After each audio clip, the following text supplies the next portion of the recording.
Hello, welcome to Game Rating Review. My name is Jean-Marc and I have around 64 subscribers, so I'm going to talk about my top 5 Nintendo 64 games that I like.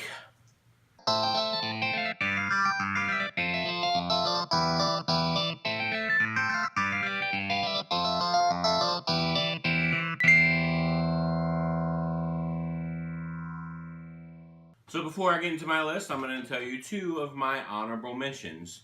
Those to Pokemon Stadium and Smash Brothers. No, those didn't make the list. Smash Brothers didn't make it because I'm not very good at the game, and Pokemon Stadium, it was very close to number 5. I really tried to get it in there. I really tried to get it, but I just didn't play Pokemon Stadium enough to justify it being number 5. So it wasn't. But these are still great games. At a top 7, they'd be in it. But it's not a top 7. It's a top 5. Number 5 on the list, Super Mario 64. If anyone has ever owned a Nintendo 64, the pack-in game usually was Super Mario 64. Or at least they would get it immediately after getting their Nintendo 64. That didn't happen in my family. That did not happen to us. We got a whole bunch of other games. I didn't play Mario 64 until I went to a friend's house, Sean Gostro. He let me play the last level with a broken controller, and I hated it. I was like, what is happening? I don't know. Why is this even fun? It's just a broken mess, and I didn't even like it. I was like, this is stupid and bullcrap.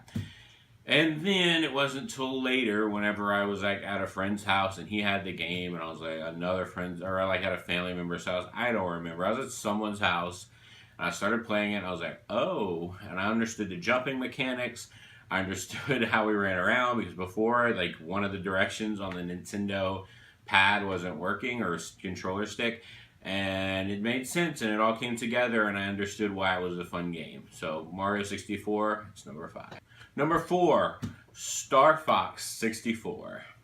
I remember when I first played Star Fox, I was in a Walmart and they had a kiosk with a Nintendo 64 controller, and I was able to play Star Fox. And I remember craning my neck looking up at the screen and kind of hurting myself because I loved that game so much and I couldn't wait to hold it in my hands. And I eventually got it. I think it was the first game we ever got for the Nintendo 64, actually. Instead of getting Mario 64, we got Star Fox. And it was super fun. I just remember hours of playing it. We even played, in our family, we played the multiplayer mode, which a lot of people poo-pooed, but we had a lot of fun doing. We had a lot of fun going through different paths in Star Fox. And I even liked playing as the tank. I liked everything about it. And I'm glad it was our first game because I spent many, many hours playing it over and over. And even though I didn't know how to diverge in the paths too much or as much as my brothers did, I still enjoyed playing it. And even as a submarine at certain parts, I enjoyed that too. So, Star Fox 64. Number 3, Mario Kart 64.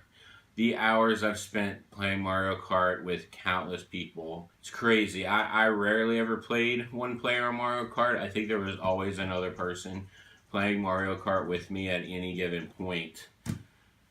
The levels, the smack talk, the pain of losing. It's just one of the most competitive games. Even more competitive for me than Smash Brothers was Mario Kart. My friend Tyler and Seth used to gang up on me in battle mode and just destroy me all the time and just laugh at me when I'm trying to play, and that was terrible. And me and my brothers, we actually barely played battle mode because we would always get really mad at each other. I think we would race more than not. But what a fun game. It was very hard to pick a number 1, and Mario Kart was definitely in the running for number 1.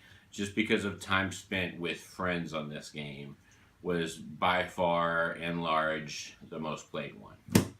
So yeah. Number 2, very obvious, GoldenEye. This is in a lot of people's top 5 or 10. It was probably my first-person shooter ever played. I don't think I've ever played any other. I might have played Doom, but oh no, I played Hexen. Now I remember. I did not. I played Hexen on my brother's computer, and that was my first-person shooter. But on a console, it was my first ever first-person shooter. To think back at how just amazing it was that I'd go to my friend's house, and his parents were super religious, so they only let us play paintball mode. Because they're like, oh, the game's too violent. Like, no, we're just playing paintball versus each other. And we would always play big head mode because it made things look silly. So the parents were like, oh, okay, well, it's not that bad of a game. But yes, hours of playing with people. I played the main mission over and over on every difficulty. And just like Star Fox, we got Star Fox, and then later on that December, like a few weeks later, we got GoldenEye. And we played both of those games till the nth degree, until we got Mario Kart. And we just played those games and played those because, you know, poor families, you can only afford a certain amount of video games. So when we got one, we played it till we could not play it anymore, and then we kept playing it. So, and just the multiplayer, and it's up there with Mario Kart. It surpasses Mario Kart because everyone I knew was playing it. Not everyone I knew was playing Mario Kart. But, man, that was a great game, and I'm glad it exists, and there hasn't really been a game like it since. And I wish that there was a game that was just fun and, you know, even was, it was so serious. The main game was so serious, but the multiplayer was so goofy and fun. And there are probably other games with like goofy multiplayers, but I wish that would return again. Maybe Plant vs. Zombies, modern, whatever fare, garden warfare, whatever. I guess that's a little silly, but I don't know. There was something really special about the time about GoldenEye. It's very good, nostalgic sandwich. And that brings us to my number one Nintendo 64 game, and that is Ocarina, depending on your interpretation, of time, Zelda. I remember when I was young, I was sitting watching TV. I remember what my family was watching, and then this title comes up, and it's Ocarina of Time, Zelda. I was like, what is this? And then you see this fairy flying around, and then you see this little kid, like with like blonde hair and a green hat, walk up to a sword and then lift it up, and then he's surrounded by light. And I was like, what's that? I want to play that. And that was my first exposure to Ocarina of Time, or whatever, however you call it. I'm going to call it Ocarina right now. And it like blew me away. I was like, I can't wait to see what this game's about. And I was so pumped when I bought it. And I had a lot of hype for it, and this game exceeded my hype. Like, that rarely ever happens, ever. And this game, I couldn't believe it. You can go anywhere. To me, it was the first open world game. You could literally go anywhere. Sure, there were scenes where you'd go to black and you would cut to get into the forest or into towns or into the castle, but still, you could go anywhere. The Cerulean Field was so big, and when you had Epona and ride your horse around, it was great. And it was very magical, and the game was just fun on every level. Every dungeon I went into, every mission I did, had this level of fun. Even getting the big Goron sword was super fun, and not everyone knew about the big Goron sword, but like this big secret. When I saw my brothers doing it, I was like, what are y'all doing?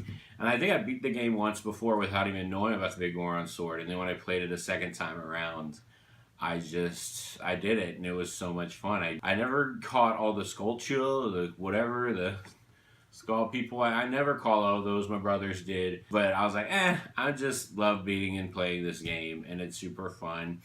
And yeah, also Majora's Mask did not make the cut. I didn't like Majora's Mask at all when it came out on the 64. I thought it was too big of a departure away from what I loved so much about Ocarina of Time. I was just thrown off, and maybe if I played it again, I would like it. I heard the 3DS version is fantastic. Ocarina of Time meant so much to me, and it was my first Zelda game I've ever played. I didn't play any of the other ones until after that. And after that, I tried to play Link to the Past, but I was like, what am I doing? Like, why? I tried to play the original Zelda, and I was like, I don't get it. Why?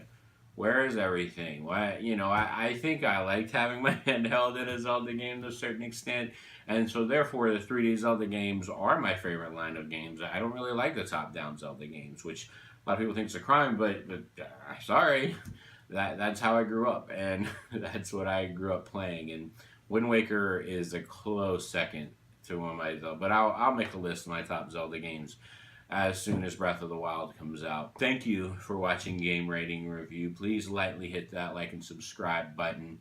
My name is Jean-Marc. Remember that this was just my opinion.